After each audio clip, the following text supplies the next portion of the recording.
Hey guys, welcome back to the channel. In this tech tutorial video we're going to explain how you can add a border to text boxes in your website projects on the Webflow website designer. So let us dive into this. Navigate to the page of the website project you would like to edit here in the Webflow website designer and click into the given text box. Next, here on the right panel, click into Style or use the shortcut S, expand the Borders tab.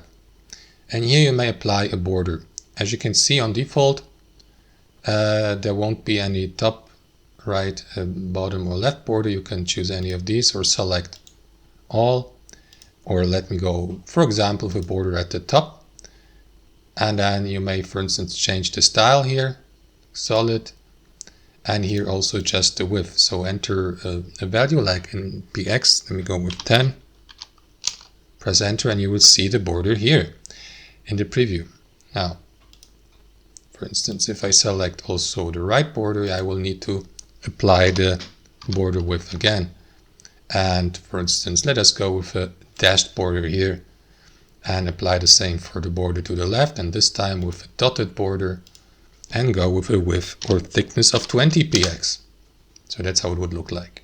Now, what you want to do as well is customize the color of the border. Click into the color box here, enter a hex color code there, use the color picker, or use that panel here to find the color you would like to apply to the selected border. If you want to make it transparent, barely visible, move the slider to the left to adjust its opacity, and as you can see, the border is almost invisible.